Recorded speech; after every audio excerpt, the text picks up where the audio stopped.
gonna take you back to the past to play the shitty games that suck ass. He'd rather have a buffalo take a diarrhea dump in his ear. He'd rather eat the rotten asshole of a roadkill skunk and down it with beer. He's the angriest gamer you've ever heard.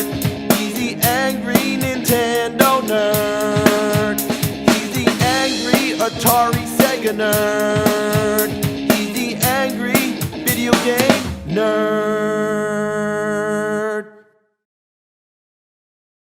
I've done that one. Let's see. Shitty. I've done that one too. Shitty games. This one looks pretty shitty. Yeah, it's shitty. Just flying around shooting frogs and bubbles in space. Oh, that's not enough material to work with. I'm moving on. Here's one. Yay, this sucks. Kid Nicky's jumping around like he's on the moon. It's ass. Nah.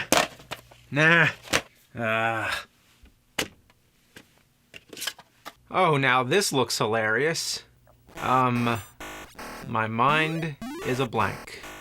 There's gotta be something. Oh, Deathbots. How could you go wrong? Or right. Or rightfully wrong. Shooting robots. Okay. I got it. Mad Max. It was made by Mindscape, proving that not every NES movie-based game was made by LJN. See, LJN was like a cat, and the NES library was its litter box. When the litter box gets too shitty, the cat shits somewhere else. Now I'm on track. Well, you drive around, you run around shooting people, you drive, shoot, buy stuff, drive and shoot. I wish it were LJN because they would have given me more to talk about. Call me an explorer. I've been searching for the perfect shitty game, and I've seen just about everything at this point. But you know what? I'm going to do something that I've never done yet, and that is to review a game on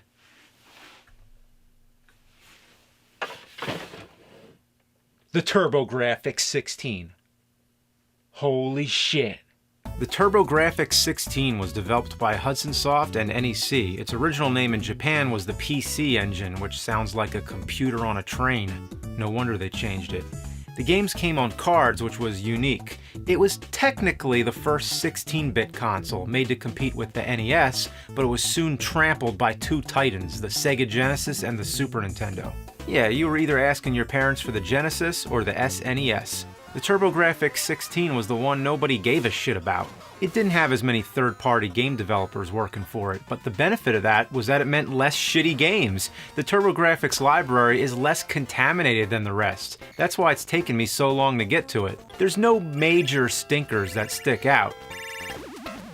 But I might have found one. Darkwing Duck, based on the TV show. I remember the show, but I'm not overly familiar with it, which is a fair spot to be in. I have no high expectations or low expectations. By now, I've played some of the most horrible games that are humanly possible to make. Plumbers Don't Wear Ties, Big Rigs, Hong Kong 97. I think I've set the bar too high, or too low, depending which way you look at it. So now, let's get into some more sensible territory. Let's get serious. Or should I say, let's get dangerous.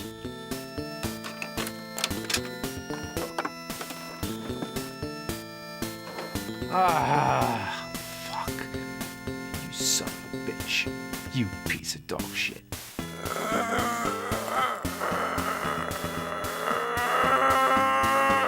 Fuck, they think I'm a fucking piece of shit. It begins with a stage selection screen. You move a magnifying glass over a photograph of the villains. By selecting a villain, you load their stage. That's pretty unique, I have to say. As you can see, it's a standard action side-scroller. Nothing much to explain. The graphics are satisfactory for this era. I guess I'm not supposed to be able to reach that D. Come on. Come on! Huh! Figured I could get a running start, but that doesn't work. Great, the game just began and they tease you with an item that you can't get. There's gotta be a way. Oh, I see. You bounce on the skateboarding penguins' heads. How could I be so casual when I say skateboarding penguins? Wait. Why didn't it work?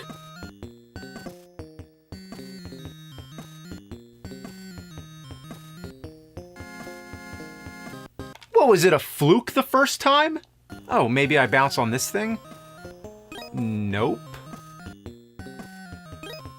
It's not like I have to get the D. I don't even know what it does, but it pisses me off. I feel like an ass. I can't let that go. I feel like I've been fooled. It's like a test from the game programmers, a challenge. Like, you put that D there, and I'm gonna figure out how you intend I get to it. I believe this is possible. All I gotta do is bounce on one of these penguins. Why would it be so difficult? You know why? The penguins don't come when you're anywhere near the D. No, you gotta walk way out there before they start coming, and at that point they're so fast you lose them. Ah, I'll stun them with my gun, then bounce off them. I just gotta get one of them over to the D. Fuck. I give up. There's a whole game ahead of me. Fuck the D. The D can suck my dick. I have to mention, the controls are very delayed. You'd never know just by looking at it. No, you'd have to play it for yourself. Or, how about listen to me hit the button? You hear that? That's how delayed it is. Okay, here's Tuscarnini. Immune to gunfire, apparently. I suppose I have to jump on him or over him. And that's so convenient when you're going uphill.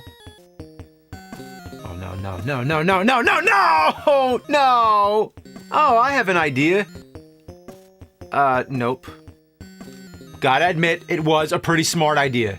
I accept that I have to take a hit. Can I just get past him? Whew, thank God. Oh, no! I've been playing on normal mode. I'm changing it to easy. Huh, easy and normal. Should be called hard and fucking bullshit. Is this guy gonna die or what? Finding ammo isn't that common, and I just wasted it all on one guy. What a shitload of fuck. Here's the final showdown with Tuscarnini. Okay, so the idea is to jump on him. I did it once. Why can't I do it again?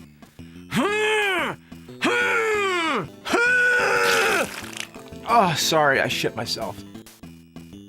How did the bags hit me? I was standing perfectly in between them. The hit detection in this game seems to be spontaneous.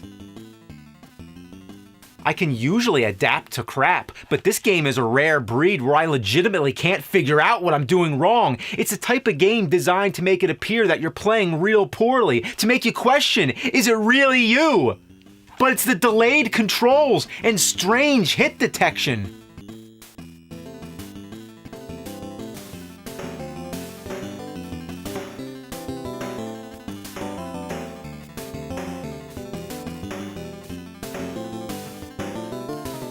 Now all of a sudden it worked? Nothing has any rhyme or reason. Things go on diagonal slants so you can't tell what part you're allowed to jump on. Hazardous objects still harm you even when you clearly jump over them, as if there's some kind of invisible electric barrier around them. Don't you think there'd be a reason why the window is broken? Doesn't it look like I can hop down there? How about hanging on the power lines? Darkwing is actually reaching up as if he could grab on, but it never happens. It messes with your mind. It's a psychological sucker front, a facade. It's the equivalent of an open door that you can't go in. Another brain teaser they throw at you is this puzzle. As you progress in the game, you get more pieces of the puzzle to work with. The annoying part is that they put two characters behind the puzzle, so sometimes I can't tell if I'm looking at the puzzle or at a piece of the background. Just have a flat color! Jeez, is it fucking rocket science? Oh, look at all those goodies up there. Jump on the bat. Jump on the bat! I give up. What a kick in the ass. What kind of game is this where you can sometimes jump on things and other times can't? So much shit coming at me. So much shit!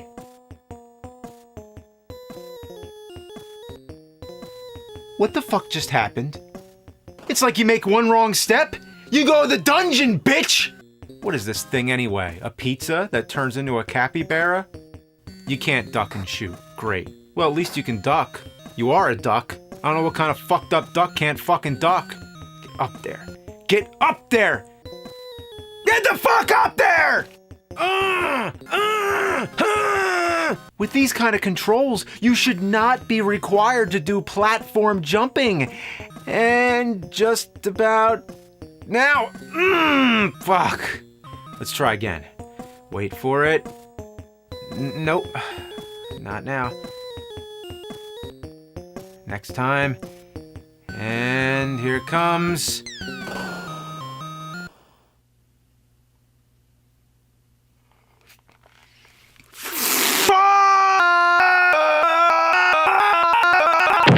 If you stand still for too long, a safe drops on you. Like the game is saying, fuck you! Might as well just be a giant middle finger, and it should be the only part of the game in 3D. Put on your 3D glasses, get ready, set, fuck you, kids!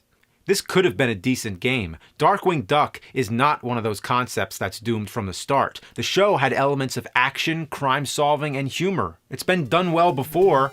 There's an NES version which was basically like Mega Man but with a duck. It was made by Capcom, who of course made the Mega Man games, and DuckTales. Those all turned out great. So what happened here? The control isn't just bad, it's uniquely bad in an indescribable way. Every game with bad control has its own feel, its own identity. Making bad games is an art form. It's a delicate recipe. Some are worse than others. It might be a massive truckload of elephant shit or a pellet of bird poop. To explain exactly how bad it is, I've invented the shit scale. It begins with games that are debatably bad, somewhat good games with serious flaws, not part of the turd crust but well within smell range. Then you get to the high level of shit contamination, games that are possible to play but nobody in their right mind would.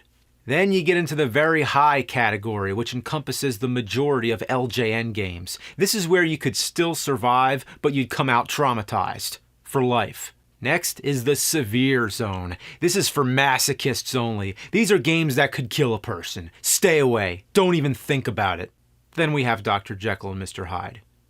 Enough said. Finally, at the extreme end of the scale, major code red, we have games that don't even qualify as games at all. They shouldn't even be on the scale, but they are. And that's so you know to beware. Never play them, never talk about them.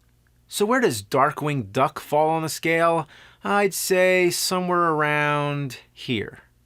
Of course that means there are games that are worse, but from what I've seen so far, Darkwing Duck is the worst game on the TurboGrafx-16. Being the worst at something is quite an achievement.